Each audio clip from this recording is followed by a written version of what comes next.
On the afternoon of February 6th, 2015, a police officer in Exeter, California, couldn't get his colleague on the phone. Daniel Green had missed his shift, and that alone was enough to send alarm bells ringing, because Daniel simply didn't do that. He was the kind of officer who showed up early, who never left his team guessing, and who took his job as seriously as anything in his life. So when nobody could reach him, and when nobody had heard a word from him all day, one of his fellow officers drove over to his house to check on him. What he found inside would shake the entire department and set off one of the most drawn-out, complicated, and deeply personal murder cases the region had seen in years. To make sense of what happened inside that house, and why, you have to go back to where Daniel started. He grew up in Porterville, California, alongside his twin brother Matthew and their younger sister Misty. The three of them were close in the way that siblings can only really become when the world outside their bond feels unstable. Their stepfather was a man with a well-documented history of violence. His criminal record included arrests for assault, driving under the influence, and domestic violence, and that history wasn't just paperwork. It was something Daniel and Matthew lived with daily, because the moment that man turned his hands toward Misty, the boys stepped in and took whatever was coming instead. That kind of childhood leaves something behind, even when you carry yourself well enough that the world can't see it. For Daniel, it seemed to go one of two ways depending on where you looked. At work, he was a model officer. He had first been drawn to law enforcement at 14, after befriending a neighborhood police officer, and by the time he was old enough to enroll in the academy, he didn't hesitate.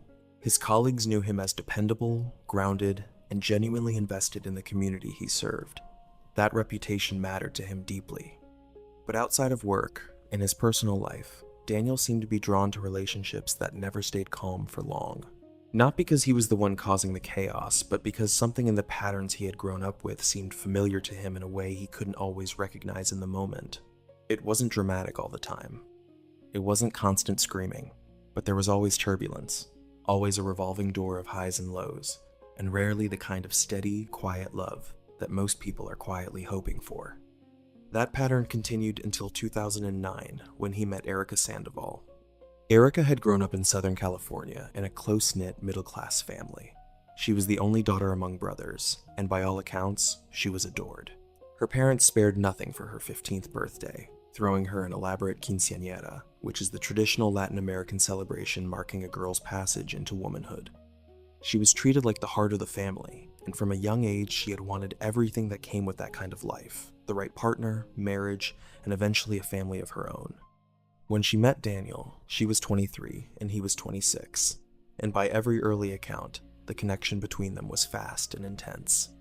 Within a year of meeting each other, the two of them had eloped in Las Vegas. Their families and friends didn't find out until they received a text message with a photo of the marriage certificate attached. Erica's parents, clearly wanting to give their daughter the celebration she had always dreamed of, threw a large wedding reception a few weeks later, and Erica wore a big, beautiful gown and beamed through the whole evening. Not everyone at that reception was celebrating, though. One of Daniel's closest friends from his motorcycle club, a man named Herb, had been quietly worried for a while. He had watched the relationship develop, had heard the stories from the people around them, and had pulled Daniel aside before the wedding to tell him, plainly, that he thought marrying Erica was a serious mistake, that the fire between them wasn't the kind that kept you warm. He felt it was the kind that eventually burns everything down. Time would prove him right. Once the early rush of their relationship settled, the arguments became something harder to ignore. Daniel's twin brother Matthew and their sister Misty both witnessed what was happening behind closed doors, and what they saw disturbed them deeply. Erica had sliced up their couch with razor blades. She had stabbed holes in the walls. On one occasion, she poured an entire bottle of pancake syrup across the carpets. These weren't small, forgettable outbursts that every couple has. They were deliberate, destructive acts, and they happened repeatedly. What hurt Matthew and Misty just as much as the damage itself was seeing Daniel break down over it. This was a man who held himself together at work every single day, who was known as steady and capable, and who had spent his childhood stepping in front of his sister to protect her from harm. Watching him cry over what was happening in his own home felt, to both of them, like history repeating itself in a way that none of them had asked for. It's worth pausing here for a moment, because what was happening to Daniel is something that often goes unseen and undiscussed. Research consistently shows that approximately 1 in 5 men experiences abuse from a partner at some point in their lifetime, and yet the barriers that keep men from reporting it or even naming it as abuse are significant. For someone in Daniel's position, a uniformed officer in a profession built around an expectation of toughness and control, those barriers were likely even higher. Property destruction, the kind Erica was carrying out regularly, is abuse. Verbal aggression is abuse. These things don't need to leave marks to cause damage, and they don't need to escalate to physical violence before they count. They already count, and for Daniel, they were quietly escalating anyway. In 2011, the situation finally spilled outside the walls of their home. A neighbor witnessed a heated confrontation between Daniel and Erica, with Erica screaming at him, hurling insults, and by the neighbor's account, clearly trying to provoke him into reacting physically. Daniel never did. When things reached a level that felt dangerous, he called out to his neighbor and asked him to call 911. Officers arrived. Both Daniel and Erica were detained, but no charges were ultimately filed against either of them. Their marriage, however, was done. Divorce papers were filed, and by January of 2012, the union was legally over. But endings, in relationships like this one, are rarely clean or final. Despite everything, despite the divorce papers and the chaos of the previous 2 years, Daniel and Erica kept finding themselves drawn back to each other. The psychology behind this kind of pull is well documented. Trauma bonding, deep-rooted familiarity with a particular kind of emotional pattern, and the way the brain tends to seek out what it already knows, even when what it knows is painful. For Daniel specifically, who had grown up in a home full of tension and unpredictability, the intensity of his relationship with Erica likely felt recognizable in a way that calmer connections perhaps didn't. Whatever the reason, his friends and family's relief at the divorce was short-lived. Within months of the separation being finalized, in the spring of 2012, Erica was pregnant. She moved back in, and before long, the controlling dynamic crept back into their daily life. A significant source of tension this time around was Daniel's motorcycle. He had ridden for years, was part of a motorcycle club, and going out for a ride was how he cleared his head when arguments got heated. Erica resented it. She wanted to continue the fight, and his leaving to cool down felt, to her, like something that needed to be stopped. One afternoon, after a particularly bad row, Daniel and a friend went out riding together. When Daniel went to stop at a red light, the brakes failed completely. After managing to bring the bike to a halt safely, they discovered that the brake lines had been cut. Daniel knew immediately who was responsible, and yet, again, he didn't report it. He stayed. Their son Aiden was born close to the 1-year anniversary of their divorce, and by every account, becoming a father transformed Daniel in a way nothing else had managed to. His social media was full of photos of the little boy. Everyone who knew him saw it plainly. The happiness was real, and for a time, things were calmer. But a child doesn't fix what's broken in a relationship, and by June of that same year, with Aiden just 6 months old, Daniel ended things again and asked Erica to move out. She left and took Aiden with her, and although Daniel knew it was the right decision, not having his son under the same roof was a kind of heartbreak that he carried heavily.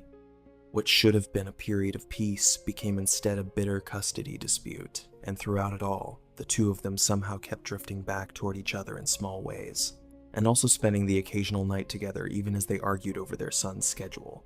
That cycle continued for over a year, until one particular night near the end of 2014 that should have been a turning point. Daniel woke in the middle of the night to find Erica standing over him, pointing a gun directly at his face. She had woken from a dream in which he had been unfaithful to her, and rather than let the feeling pass, she had picked up the weapon and aimed it at him while he slept. He did not report it. In January of 2015, Aiden's second birthday brought both of his parents together for a family party. People who were there later said the two seemed almost warm toward each other, warm enough that a few guests wondered if a reconciliation was coming, but it wasn't. Daniel had made the decision to move forward with his life, and a few weeks after that party, he had started seeing someone new.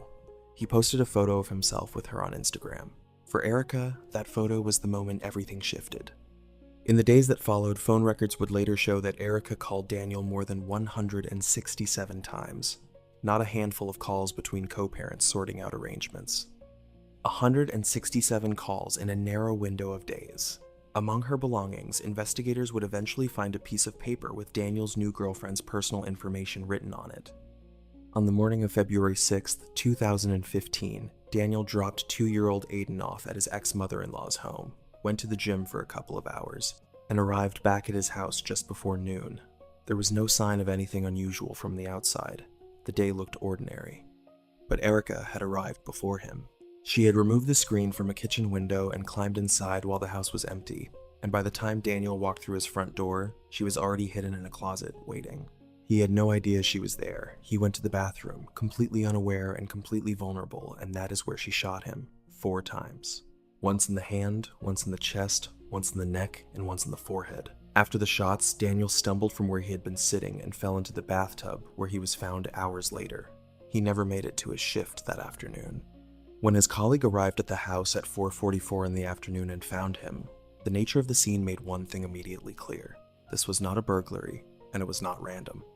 This was a deliberate act carried out by someone who knew Daniel's routines, had access to his home, and had waited for him in a position where he had absolutely no chance to defend himself. Investigators brought Erica in for questioning within hours. Almost immediately, her account of her own movements began to shift.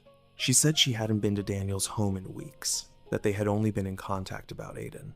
But the lead detectives weren't satisfied, and they kept pressing. Each time they did, her story adjusted slightly. Eventually, they told her they had footage from a neighbor's security camera showing a woman arriving at Daniel's home around 11 in the morning and leaving around 1 in the afternoon. They couldn't actually identify the woman in the footage clearly, but Erica didn't know that. The bluff worked well enough to crack the story she had been holding together. She admitted she had gone there. She said she had climbed through the kitchen window to get some of Aiden's belongings and to look for evidence that Daniel had been harming their son. But the story kept changing, and as the hours of interrogation continued, she eventually confessed to the shooting, though she framed it as an act of self-defense, claiming that Daniel had threatened to kill her in that moment and that she had fired out of fear. The prosecution's response to that was blunt. Erica had been the one armed with a weapon. Daniel had been sitting on a toilet when she confronted him, with no way to reach anything or defend himself. The nature of the wounds, and the position in which his body was found, told a different story than panic. Within 24 hours of finding Daniel's body, investigators had not only a confession, but also the murder weapon. Erica led detectives to the area where she had disposed of guns she said she had taken from Daniel's safe, and when ballistics analysis matched those weapons to the bullets recovered at the scene, the final piece of the case was in place. Despite the speed of the confession and the strength of the physical evidence, the road to a courtroom was anything but quick. It would take nearly 5 years before Erica Sandoval stood trial for Daniel Green's murder. On October 1st, 2019, the proceedings finally began. The prosecution built their case around the argument that Erica had killed Daniel in a calculated act of jealousy, triggered directly by his new relationship becoming public. They pointed to the 167 calls, the piece of paper with his girlfriend's information, and the fact that the killing happened just 1 week after he posted that Instagram photo. Their case was methodical and heavily supported by documented evidence. The defense took a different approach entirely. Rather than spending the bulk of their energy arguing Erica's innocence, they redirected the focus toward Daniel himself, presenting him as the true aggressor in their relationship. They described him as a controlling and abusive partner, pointing to recorded arguments in which his language was aggressive and his behavior threatening. They claimed Erica was the one who had been victimized throughout their years together, not the other way around. The strategy, which defense teams do sometimes use, carries real ethical weight. A person who has been murdered cannot take the stand. They cannot correct a mischaracterization, provide context, or push back against accusations. When the defense presents a victim in a particular light to a jury, they are shaping the narrative around someone who has permanently lost the ability to shape it themselves. And while raising the possibility that a defendant acted in self-defense can be a legitimate legal argument, the line between introducing relevant evidence and simply dismantling someone's reputation to distract from the charge itself is not always easy to see clearly. The most dramatic component of that strategy was putting Erica on the stand. She described incidents of alleged physical abuse, including claims that Daniel had grabbed her violently, threatened her, and at one point slammed her head against a car dashboard while she was holding their baby. She said she had never reported any of it because, as the wife of a police officer, she believed no one would listen.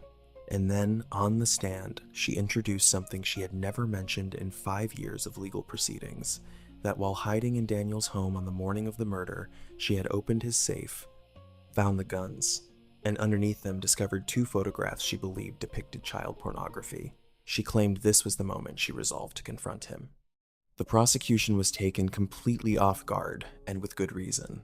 Not a single piece of evidence matching her description had ever been collected from the crime scene. No photographs of that nature had been found, cataloged, or logged by any investigator at any point in the investigation. She maintained that she had left the images where she found them when she heard Daniel arrive, because she had panicked and hidden in the closet with the guns instead. The prosecution pointed out, with some effect on the jury, that she had apparently found time to take the weapons, but not the photographs she claimed had sent her into a state of terror. They also noted that the defense had referenced hundreds of adult images found on Daniel's devices and argued that a large number of deleted files suggested something more sinister. The prosecution countered that legal adult content on a personal device is not evidence of anything beyond that, and that attempting to extrapolate from it was not a reasonable argument in a murder trial. After nearly 2 months, the case went to the jury, and then it stalled. 4 days of deliberation produced a hung jury. 11 of the 12 jurors had been ready to convict Erica of first-degree murder.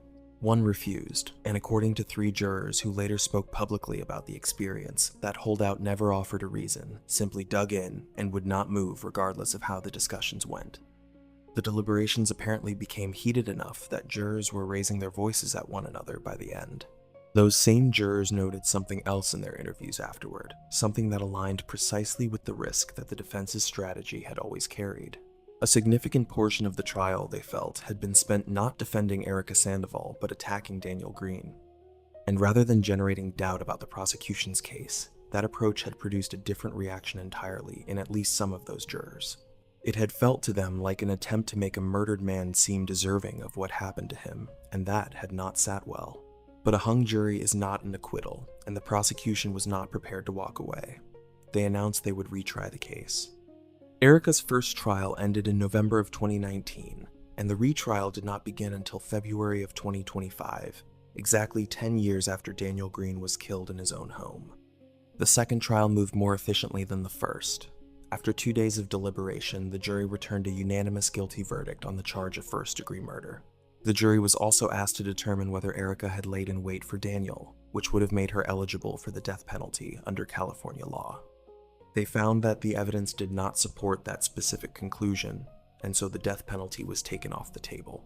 On June 5, 2025, Erica Sandoval was sentenced to 50 years in prison. Under California law, she may become eligible for what is known as an elder parole hearing when she turns 50, provided she has served at least 20 continuous years. That would make 2037 the earliest possible date at which she could petition for release. In the years since Daniel's death, his son Aiden has been raised by Matthew, Daniel's identical twin brother. There is something quietly significant about that, though it is also unbearably heavy. Every day, Aiden grows up in the company of someone who carries the same face, the same laugh, the same way of moving through a room as the father he lost when he was 2 years old. Whether that brings comfort or something more complicated is impossible to say from the outside, but Matthew has made sure that Aiden has never been without family and never without love. For Daniel's sister Misty, whose childhood was spent watching her brothers step in front of harm so she didn't have to face it alone, the loss of Daniel sits in a particular kind of place.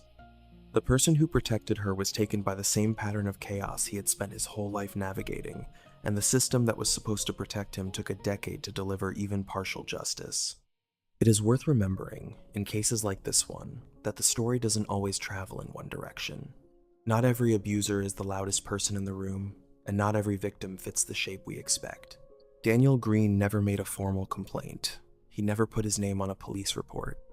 He stayed, and then went back, and stayed again, and in the end, none of those decisions made what happened to him any less wrong. The responsibility for what happened on February 6, 2015 belongs entirely to the person who climbed through that window, waited in the dark, and pulled the trigger. And whatever was said in the courtroom about who Daniel Green was in the privacy of his relationship, it is worth holding on to what the people who loved him actually saw. A man who was devoted to his community, who lit up when he talked about his son, whose social media in the last years of his life was full of nothing but pictures of Aiden, and who had every right to move on with his life and love someone new. He was 31 years old. If you have thoughts on cases like Daniel's, on domestic abuse, and the way it so often goes unrecorded, on the years it can take for a case to finally reach a jury that delivers a verdict, or on what justice actually looks like for a family that has spent a decade waiting for it, leave them in the comments below. Cases like this one are far more common than most people realize, and the question of whether 50 years truly accounts for what was taken on February 6th, 2015, is one that reasonable people will continue to sit with long after this video ends. If this story stayed with you, a like goes a long way toward helping other people find it, and if you want to be here for the next one, subscribing means you will be.